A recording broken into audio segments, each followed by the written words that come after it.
जज ने उसे उम्र कैद की सजा सुनाते हुए फैसले में लिखा था कि अगर मैं कानून का पाबंद ना होता तो तुम्हें बरी कर देता। उस पर अपनी बहन को कत्ल करने का इल्जाम था। वो सर झुकाए जज के सामने खड़ा था।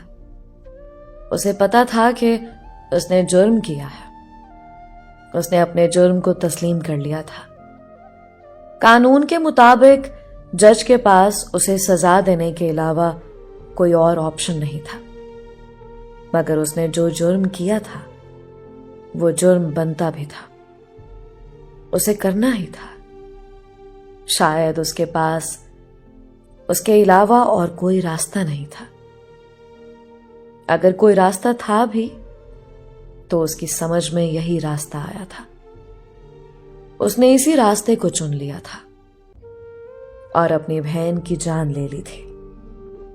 ये कहानी है मुफस्सिर नजीर के, जिसका ताल्लुक सिंध से था। उसने अपनी बहन को कत्ल कर दिया था। कत्ल करने की वजह उसकी बहन का किरदार था। वो एक छोटे दर्जे का जमींदार था। जागीरदारों की जमीन ठेके पर लेकर काश्त करता था। वो घर का सबसे बड़ा बेटा था। वालिदैन ज़ईफ थे, बल्कि उनकी बीमारी ने उनको ज्यादा ज़ईफ कर दिया था। वो बिस्तर पर पड़े हुए थे।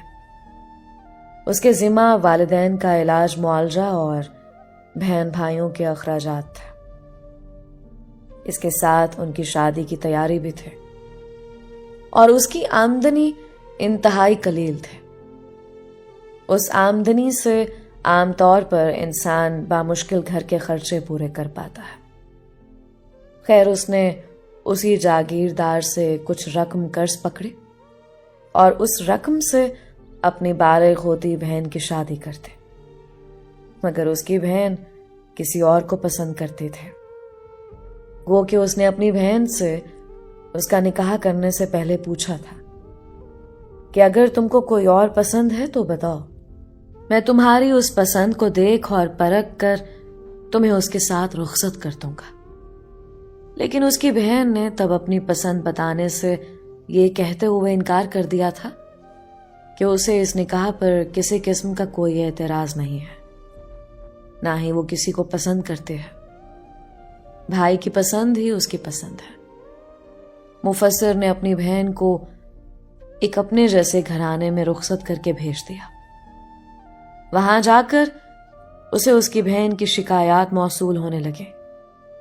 उसकी बहन के ससुराल वालों ने उसे कई बार बुलाकर बताया कि तुम्हारी बहन का किसी गैर मर्द के साथ ताल्लुक है, इसे समझाओ, हम इसके साथ सख्ती से पेश आएंगे। खैर, उसने अपनी बहन को समझाया भी, उसकी मिन्नत समाजत की, उसको वास्ते वसीले भी दिए, मगर उसकी बहन इन सब बातों को इल्जाम करार दे देते। यहां तक कि एक बार उसकी बहन को उसके ससुराल वालों ने उसके आशना के साथ पकड़ लिया, तो तब उसकी बहन ने सबके सामने इस बात को तस्लीम किया कि वो अपने उसी आशना को पसंद करते हैं और उसके साथ शादी करना चाहते हैं। यूं उसकी बहन ने अपने पहले शौहर से तलाक ले ली। इसके बावजूद उसने अपनी बहन पर किसी किस्म का कोई एतराज नहीं किया। उसने कहा कि अगर तुम्हें यह पसंद है तो तुम उससे निकाह कर लो। उस वक्त उसकी बहन उसके घर में मुकीम थे। वो खुद अपनी शादी कर चुका था। उसका एक छोटा 12 साल का भाई था। एक वो था, एक उसकी अपनी बीवी थे, और अब बहन भी उसी के घर आ बैठे थे। जब उसकी बहन की इद्दत पूरी हो गई तो उसने कहा कि अगर तुम मुझे इजाजत दो तो मैं तुम्हारे उस महबूब से बात करता हूं, या फिर तुम खुद उसे बात कर लो और उसे कहो कि निकाह के लिए अपने घर वालों को भेजा। जब उसकी बहन ने उसकी बात सुनी तो पहले वो टाल मटोल से काम लेती रही, लेकिन उसी दौरान वो पसे पर्दा अपने महबूब से मिलती भी रहे। इस बात की भिनक कहीं ना कहीं मुफस्सिर को पड़ गई کہ اس کی بہن اب بھی اپنے آشنا سے ملتی ہے۔ اس نے اپنی بہن کو اسے ملنے سے منع کیا اور کہا کہ تم نکاح سے پہلے اس طرح نہیں مل سکتے۔